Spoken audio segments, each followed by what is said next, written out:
এখন একটা আমরা ইন্টারেস্টিং সেগমেন্ট করব, যেখানে আমরা বাংলাদেশের অনেক ছেলেরা বলতে পারে যে হ্যাঁ আমরা রিলেট করতে পারছি, আর মেয়েরা বলবে যে আচ্ছা যাক কেউ তো আমাদের মনের কথা বললো। সো আমরা স্টার্ট করি। রাউন্ডটার নাম হচ্ছে আন্ডারস্ট্যান্ডিং ওমেন রাউন্ড। মেয়েরা যখন বলে কিছু হয় নাই, তখন আসলে কি হয়? অনেক কিছু হয়ে গেছে, আপনাকে অবশ্যই অ্যালার্ট থাকতে হবে যে কালবৈশাখী ঝড় হয়ে যাবে। আচ্ছা, মেয়েরা যখন চুপ হয়ে যায়, ওইটা কি পিস নাকি ডেঞ্জারাস সাইন? ডেঞ্জারাস, মানে আপনাকে খুবই সতর্ক থাকতে হবে এবং কন্টিনিউয়াসলি মাথায় কস্ট বেনিফিট রেশিও হিসাব করতে হবে যে কি করব। আচ্ছা, মেয়েরা যখন বলে আমি তো ঠিক আছি, তখন কি ইউজুয়ালি ঠিক থাকে একটা মেয়ে? না, আপনাকে আচ্ছা। বারবার জিজ্ঞেস করতে হবে আসলে কি হয়েছে, বলো না বলো না, থামা যাবে না।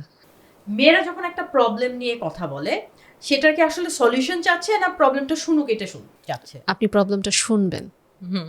সে ভেন্টিলেশন চাচ্ছে, আপনার কান চাচ্ছে, সমাধান না। আচ্ছা, হাজবেন্ডের কোন একটা সেন্টেন্স ওয়াইফের মুড ইনস্ট্যান্টলি নষ্ট করে দেয়? হাজব্যান্ডের সেন্টেন্সও না আপু, যে কোনো একটা মুভমেন্ট বা ফেশিয়াল এক্সপ্রেশনই যথেষ্ট মেয়েদের মুড নষ্ট করতে।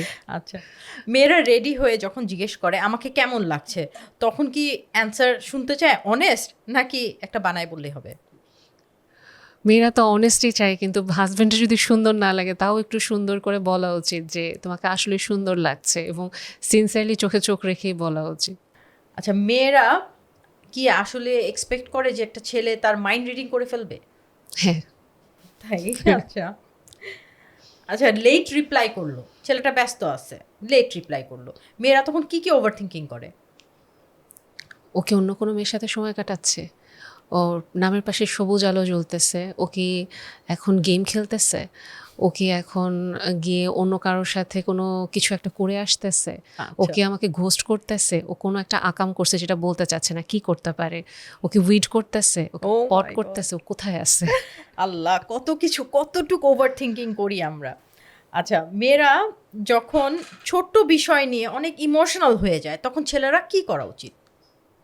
সিম্পলি মেয়েটার পাশে বসা উচিত, কিছুক্ষণ মেয়েটাকে একটু আদর করা বা একটু কাদল করা, কিন্তু কন্টিনিউয়াসলি কথা বলে বিরক্ত না করা, বা নিজে থেকে আমি বুঝে গেছি কী কারণে তোমার মেজাজ খারাপ, না এটা না করা।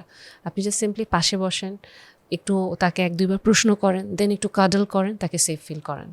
মেয়েরা যখন সাডেনলি অনেক বেশি রুড হয়ে যায়, এটা কি ওর জমা রাগ থেকে হয় নাকি?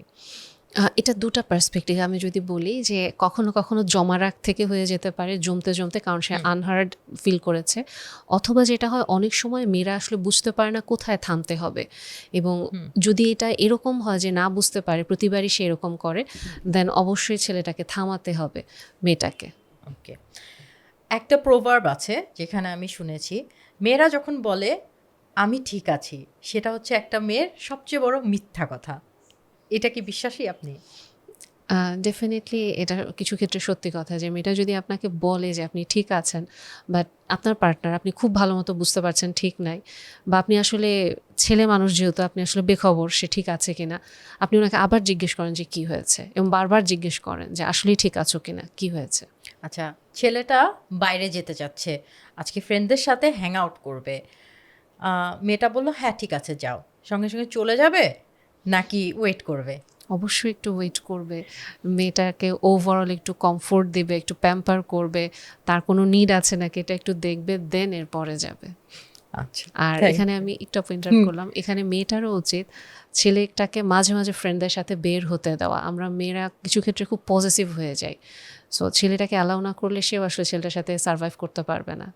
একটা ছেলে যদি একটা মেয়েকে বেটার আন্ডারস্ট্যান্ড করতে চায়, তাহলে সবচেয়ে ইম্পর্টেন্ট অ্যাডভাইস তাকে কি দিবেন? আপনি সিম্পলি তার কথা শোনেন, আপনি সিম্পলি তাকে অবজার্ভ করেন, মাইন্ডফুল লিসেনিং, অবজারভেশন, আর দিন শেষে নন ইন্টিমেট টাচ।